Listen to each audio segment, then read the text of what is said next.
Ekukhuleni kwami bengiyibuza ukuthi kahle kahle umama ngamenzani because umama bekangangifuni.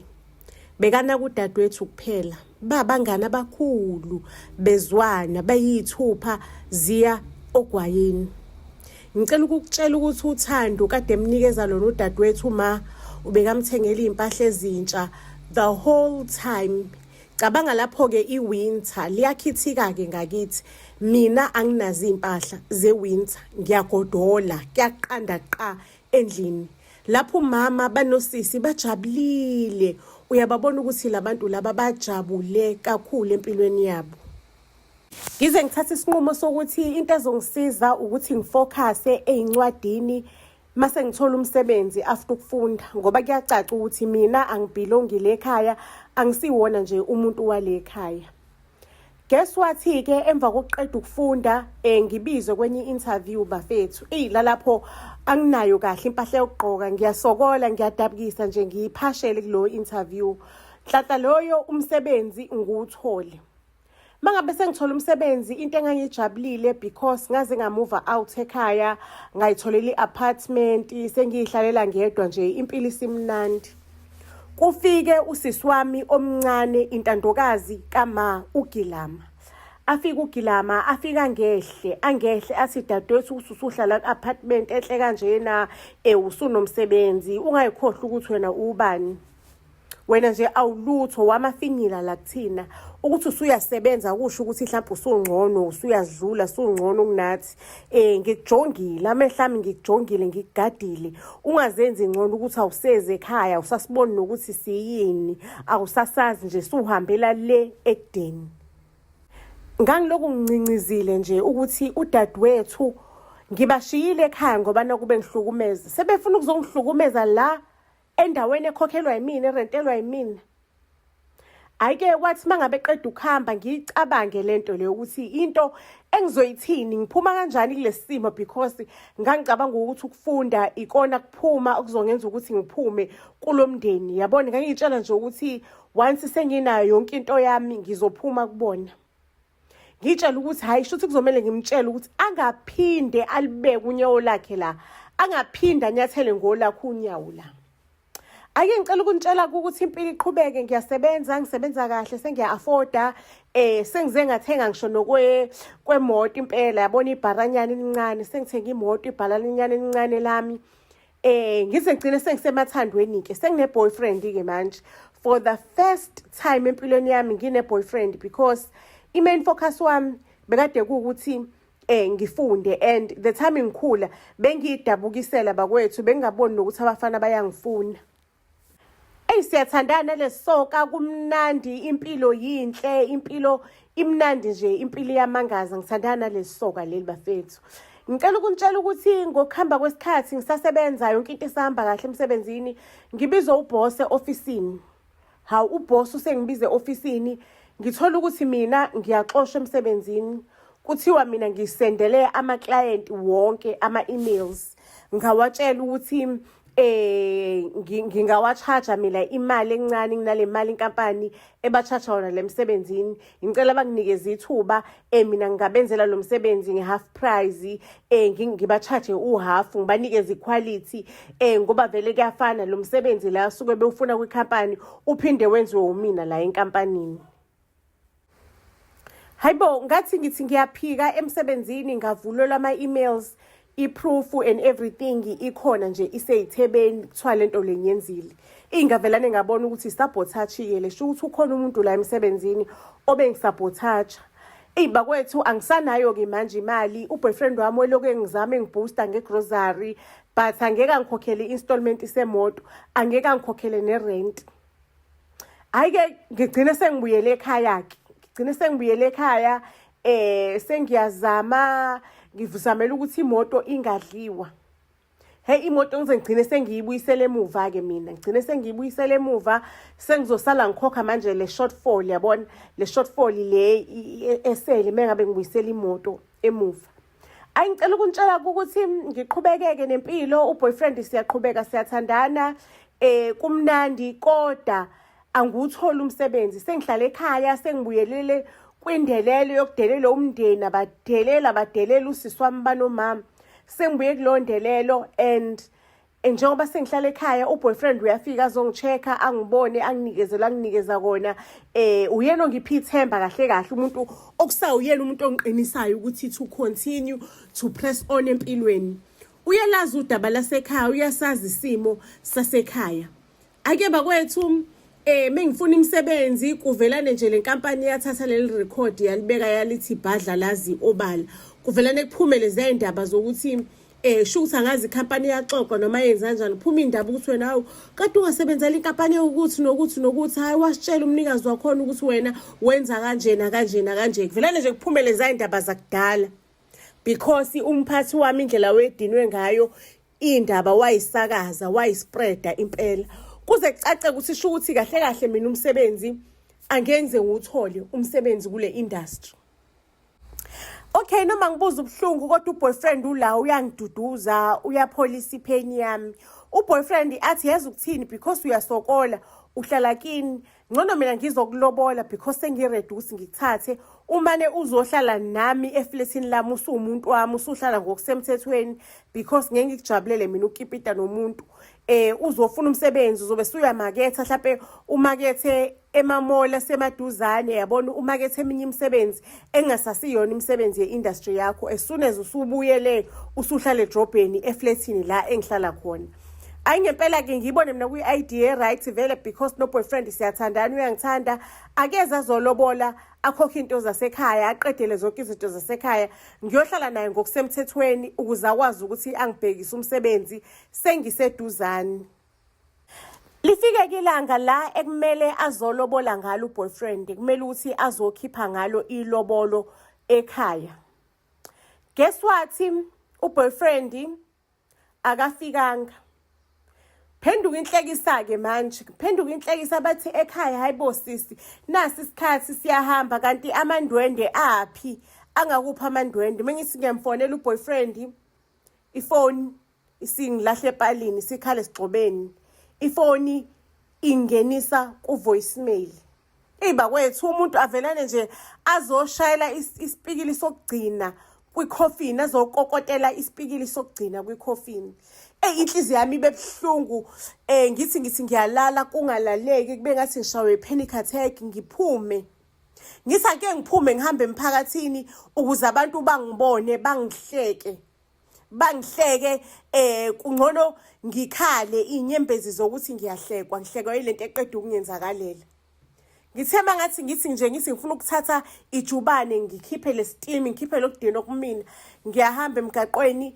Guess what? Ngabona i-boyfriend yami imi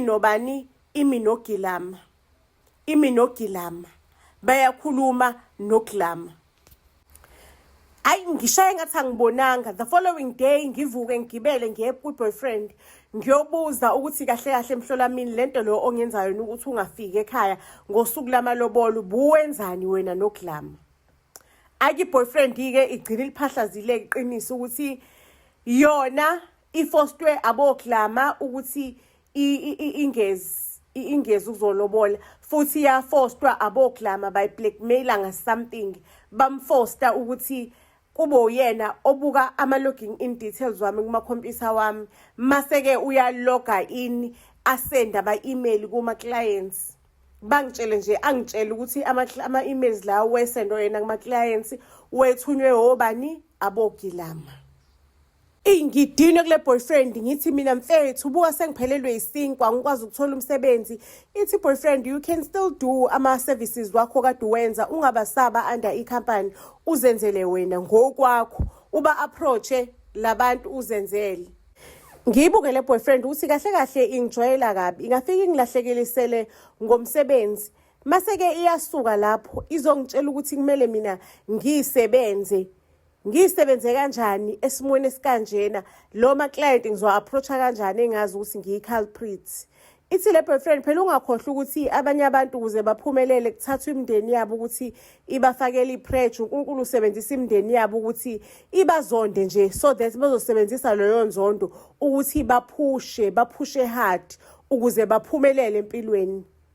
Mengiqeda ukukhuluma nale boyfriend endleleni yami eyekhaya ngicabanga ukuthi kuyafana ngizoya ekhaya ngizogcina phi nalempilo. Sho ukuthi ayikho imizamo yami eyophumelela. Labantu laba bohlezi bengibhulisha kanjena bengiplanela beqhamuka namaqhinga bengiwisa empilweni. Ngihambe ngiye kwelinye lamabhilidi ngithi ngiyoyiphonsa. Ngiyoyibulala ngoba vele akusiza ayikho into engiyiphilelayo. Abukho ubumnandi enginabo empilweni anginamuntu kahle kahle nginja nje engenambeki. Ngicela ukuntshela mangabe sengiyiphezulu ke la engizoyiphonsa khona sengibuka phansi ngibuka umhlaba wonke. Ngafikela nje igama elithi revenge ukuthi nje akubafundisa isifundo labantu. Uvumeliswa yini wena ukuthi ubhulishwe intombazane encane kunawe? Uvumelana ukuthi salikwazi somchiliba sihlangane nengane yaso bakubhulishe bakuhlukumeze in such a way that wena suthatha eyakhe impilo? Hayi ngivukwa amadlingozi ke manje ngifuquzele ngithi advise yaleli yasoka leli yokuthi angizenzele phela I have nothing to lose manje. Lama client la bathi ngwa approachile sengiyowa approacha ke manje ngifuna ukuyobashayela umsebenzi phela ispan sami vele mina ngigudi ngaso ngiyasazi ispan sami.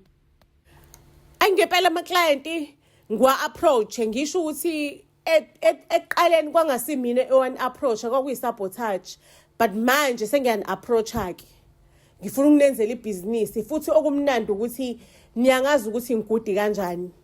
Ake ngicela ukuntshela ukuthi ama clients ezamanye kumina asho ukuthi vela iservice ayisekho gudi wawungeva usenzela kahle lo senza lokho akwenziwa wena manje akasenzi ngalendlela lo owenza ngayo sasigcoliseka ngayo. Ayiba kwethu ngiwathola ama clients ngishaya umshasha phansi engathi ngifuna umsebenzi le ekhaya bayitshela ukuthi ngiyafesa ngiya-apply kanti mina cha ngiyasebenza. Cha ngiyasebenza nje impela. Ngiyasebenza imali yangena ku-account angisho lutho ngithuli nje ngithe du. Imali ke senginayo sekuyisikhathi ke sokuthi umdlalo awuqaleke manje umdlalo. Akekho umuntu owazi ukuthi imali ikhona. Bese kuyisikhathi sokuthi umdlalo awuqale. Ebusuku mina ngilali ngiyasebenza ngiphusha ama clients. Awuqala umdlalo ake ngibakhiphe nabegemini. Ake ngithole irevenge, ake ngirevenge zonke lezikhathi lezi abangihlukumeza ngaso. Uma wami wayekade eshade nobaba, ubaba eyiphoyisa. Uyathola imali after nje ukushona kababa imali uyayithola monthly yokuthi uyeshade nephoyisa. Kodwa once waqala waba in a relationship noma waqala washada imali iyastopha. Ngithathe ama documents ama engazi behambile bayoqhwahaza nendodakazi yakhe labaqhwahaza khona. Ngithatha ama documents ngihambe ngiyomshadisa. Ngiyomshadisa nobani nomuntu wokufika. Ngihlangane nomuntu wokufika ngiyomshadisa umama. Livaleke iholo. Kuvaleke umthombo lo obadelelisayo. Livaleke iholo ngikhona la endlini ngithulile isimo asisahambi ke kahle ke manje imali ayisangeni njengaseqaleni ngikhona la endlini ngithuli nje ngithe tu imali ngihleli phezulu kwayo imali nginayo ngiyahamba ngiyodla ngibuye sengisula umlomo. Angelinye ilanga ngibuye ekhaya ngibuya negrocery ngibuya ngigrosile ngithengile hawu ekhaya bamangala igrocery engakwenze njani usuthoyile umsebenzi ngithi mina hayibo yazi kunomunye umsebenzi engutholile wama voice recordings woku voice record uyarecorda lapha yana mase beyakukhokhela bakunikeza nje izinto ekumele uzisho bakunikeza iscript mase beyakukhokhela. Ayike oma bangijabuleleke noGilama naye usethi uyafuna ngimtshele ngithi mina hayi ngizokubuzela but ngizwe kuthiwa manje kufunakala izwi lomuntu omdala umuntu oyisalukwazi kodwa ngisazohamba ngiyokubuzela. Ayike ngibuye kubona ngithi hayi Gilama sikhona sport for wena ninoma kufunala izwi lomuntu omdala nomuntu omncane.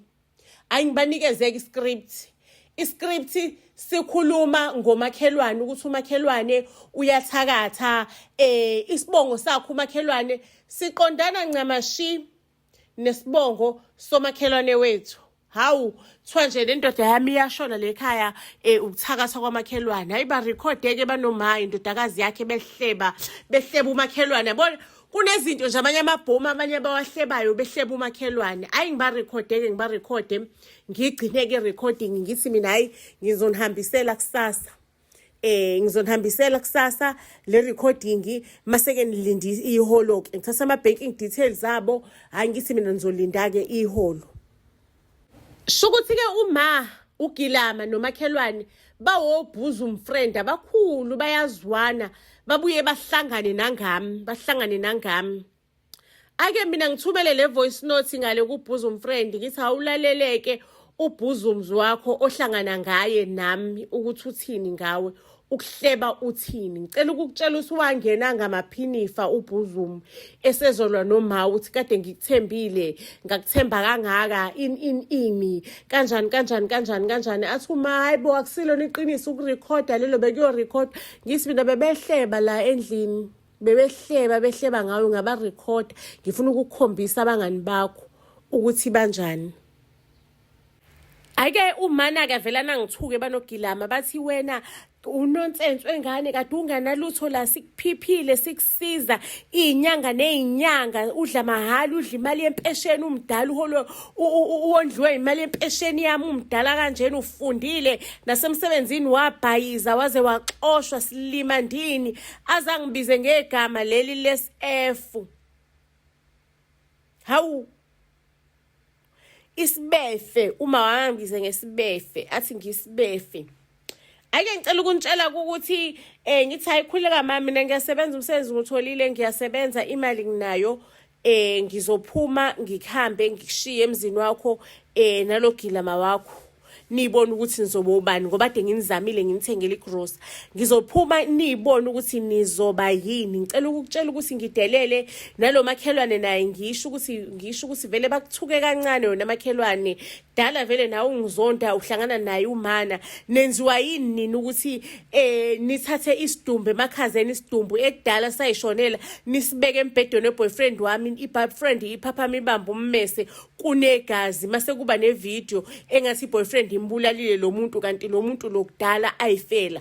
Nikhohlakele kabi nayibamba ngaloko iboyfriend yami naphinde nanixoshisa emsebenzini nenza imkhuba ngemkhuba na blackmail ukuthi ayi pretend engathi izolobola masiyajika lapho ayisafika ukuzolobola ukuze ngidicileleke phansi isithunzi sami ngiphoxeke. Ngicela ukunitshela ukuthi bathi bayakhala oma bayaxolisa bathi babona amaphutha abo ngashaya ishophana sami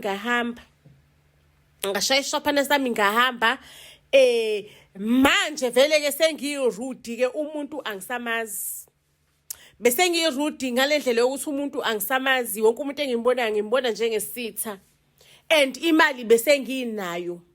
Ngicela ukukutshela ukuthi ngake ngibuye emphakathini wangakithi ngiyothuka kwaSani sengihamba ngemoto enkulu ke manje ngiyothuka kwaSani ngithuke kwaSani ngiyadelela nje sengidelela kwaSani whoever oke nje wangihlukumeza in the past angisakhethi seke ngihambe ngiyoyela ukuchoma ngasekhaya ngisho ukuthi nangiphuza inyongo kakhulu nangigibele inyongo nangigibele ekhanda kakhulu. Now isikhathi se revenge lesi I am revenging myself.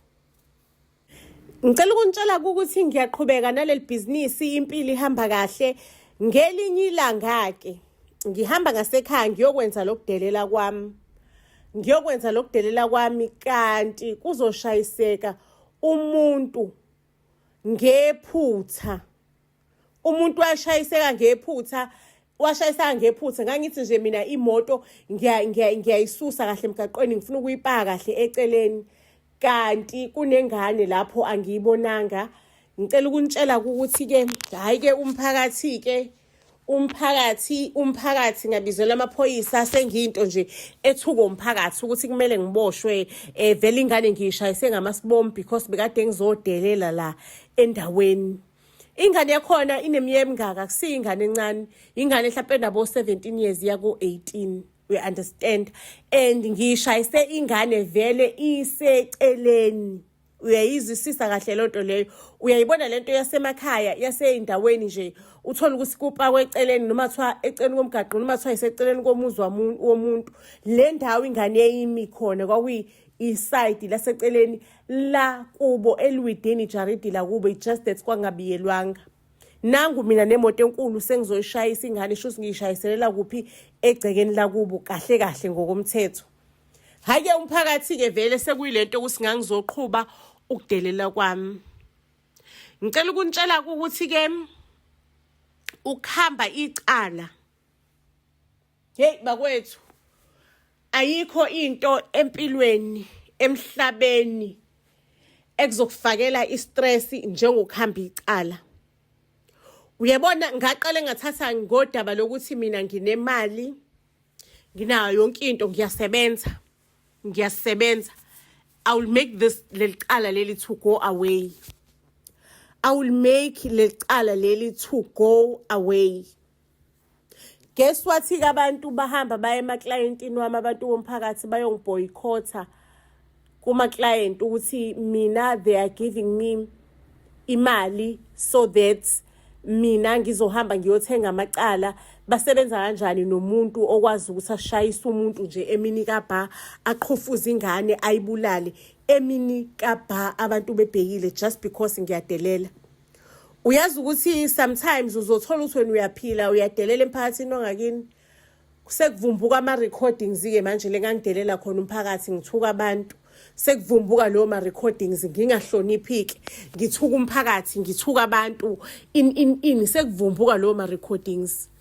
Ngisho naleya ex loyana athi kahle kahle wena wawuyenzelani lonto uthi uhamba uyofuna i-revenge because labantu ukukudelelisa kwakho sometimes abanye abantu abakuhlukumezela ukuthi because bayahlukumeza because you are being cooked for something bigger, for something greater. Ukuthi mhlazana ufika kulo position ufika uvuthiwe ukwazi ukumelana nanoma isiphi isimo ukuze ukwazi ukusucceeda. Wena wawucabanga ukuthi konke lokuhlupheka wawuhlushela ukuthi nje uyahlushwa kumele urevenge ngelinye ilanga because you were being cooked for a bigger position. uNkulunkulu bekayazi into ayibeke kuwena, bekayazi into ayifumbethe. Uyitafazile ke ntombazane, uyitshafazile wabheda ngokuthi wena maseke ubuyele emuva uyoyiphakamisa uyobukela phansi abantu ababeneath you. Kanti akusiyena yini umsebenzi kaNkulunkulu ukurevengela bonke labantu abasihlukumezayo because uthi yena othinta thina uthinta inhlamvu yeso lakhe. Athi kusukela nini ukurevenge sekuwumsebenzi wakho ngoba umsebenzi kaNkulunkulu okuyena okuphethe ukuthi akurevengele izitheni zakhe adile nazo. Bheka manje ke sekudilwa nawe ke karma is dealing with you. Ama clients amanye they pulled out because of lesigeme nesixakaxaka. Isincane imali engenayo lapho nazi igaxa zeimali kumele ikhokhela abameli zingihleli la eqolo. Ngikhokhela abameli, uyabaza abameli ke bafike bakumunca imali kuthi la iphela khona uyakushiya sekumele uhambe uyoqala phansi omunye ummeli omusha.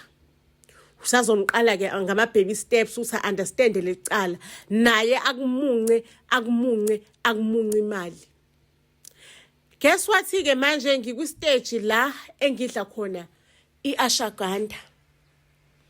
Ngidla ashwagandha ke manje ukuthi ngingabi nendaba because beke ngihayize ngikhale ngenza imsangano ngidrive ngihambe ngiphuze ngilale ematshwaleni ngihayize ematshwaleni into eyisimanga. We understand ukuthi sengiyibangele esinye stress ke manje sisematshwaleni. Enye imali manje ephumayo iya ematshwaleni. Ngicela ukukutshela ukuthi ngiqaleke ngidle ashwagandha ingisanganiseke nami ngiqala ukuyidla ingihayizise kakhulu kuze kudlula isikhathi la esengiyifem khona. Esengiyifem la ngafika nje khona kwi stage la sengiyifem khona. Sengikwazi ukuthi ngicabange kahle ingqondo iclear. Ngaloku ngicabanga ngestress, ngicabanga ingqondo isiclear.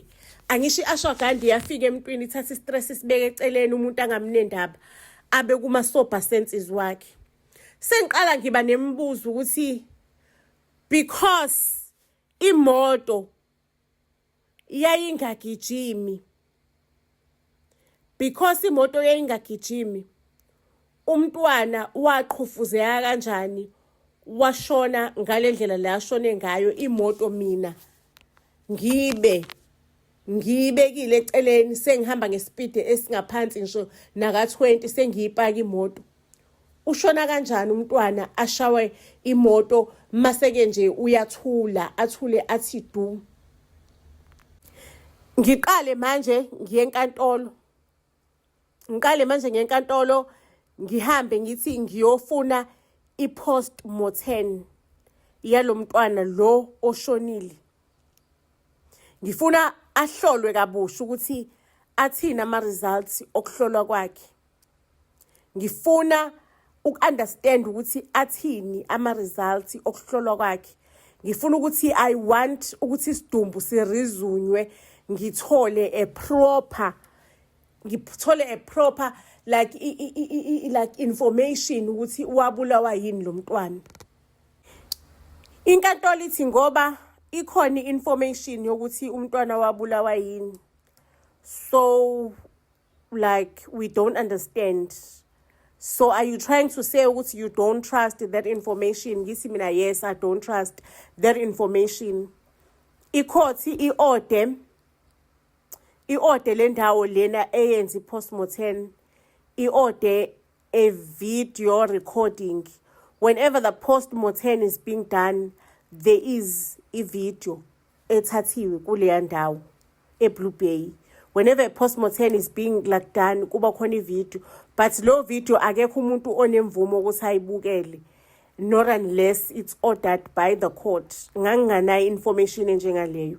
I-court i-order leyo video and i-order nezicubo and tissues and everything that was done to ngalo test ifuna ukubona konke kwi-video and send that video to and appoint a different specialist esasokhokhelwa two different specialists to analyze leyo video, to analyze nama test and everything, to analyze the entire thing. Guess what? The initial post-mortem yayisho yakubeka ngokusemthethweni ngokusobala ukuthi umntwana wawela phezu kwemoto akabulawanga imoto because igazi aliphumanga kumntwana, wavela nje wathula kwabe ngathi kwabe yilento yokuthi kwathiwa mina ngamshaya ikhanda wophela ngaphakathi. And mabe sekuphuma i-postmortem, there is no internal bleeding. Umntwana vele bekane epilepsy, so yamxaka waze wawela emotweni yami. Yena uqhamuke imxakile vele imoto yami isimile isiyoma, yena yamxaka waze wawela kuyona imoto. Umntwana akabulawanga ukuthi washayiswe imoto, wabulawa i-epilepsy. Kwathi mangabe kutholakala lo information enkantolo, ngathi inkosi ngiyabonga second chance, umfundisile empilweni angiyophinde ngiyiphindiselele. Mina ngizothembeka kuwena, ngilinde wena ukuthi kube uwena ongiphindiselelayo empilweni. Guess what? Ngibuyelile ekulungiseni impilo yami. Ngilungisa impilo yami, ngilungisa amaphutha ami. Ngabuyela nasekhaya. Ngathi umama ngifuna ukuthi angitshele kahle, ngifuna ukuthola kahle izizathu sokuthi ungizondani, yini lento angizonda yona. Like ngifuna ukulungisa ubudlelwane, not ukuthi ngifuna sihlale ndawonye sibe umndeni, cha. Ngifuna ukuthi singazondani, kube nokuthelelana amanzi, kube khona ukuxolelana. Ngifuna ukwazi ukuthi mama ungizondelani, ungizondiswa yini. Umama wahayiza wathwala izandla ekhanda.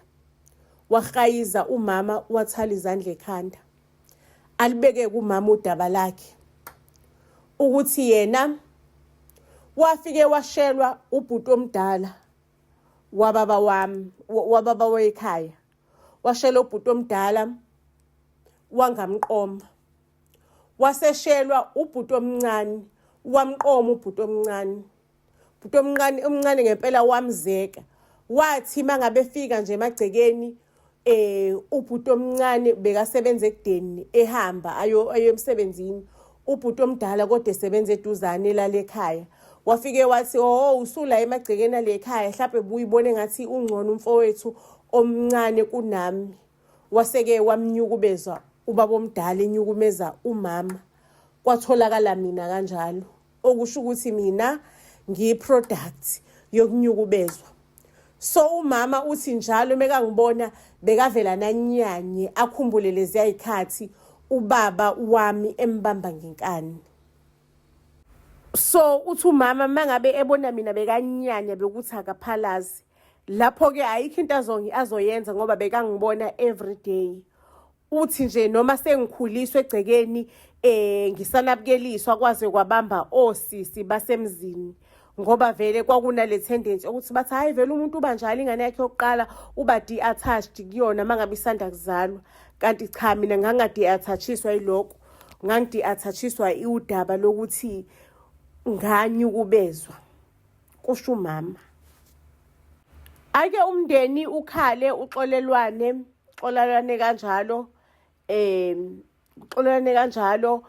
mase ngiyasho-ke nami ukuthi umina enganqamula impesheni kamama, ngoba kusekho-ke manje ukubuyela emuva. Ngizozama ukuthi ngimsize ngale mali empesheni akade eyithola, ngoba umsebenzi wami uzobuyela esimweni kahle, uzolunga. Mase kubuye kahle esimweni, ngizozama ukuthi ngisize ngalo mali ade eyithola ukuze bakwazi ukuthi bathenge ugesi lekhaya, bakwazi nokuthi bathenge igrosa. Saxolana kanjalo-ke ekhaya, kodwa-ke sengiyayihlalela, ngihlala ngedwa ekhaya, ngiya ngokuvakasha nje sibonane there and there. Kodwa nje sekukhona ukuthelelana amanzi nokuxolelana. And empilweni ngayifunda ukuthi akusizona zonke izimo empilweni kumele ukuthi uyibuyiselele, uyiphindiselele.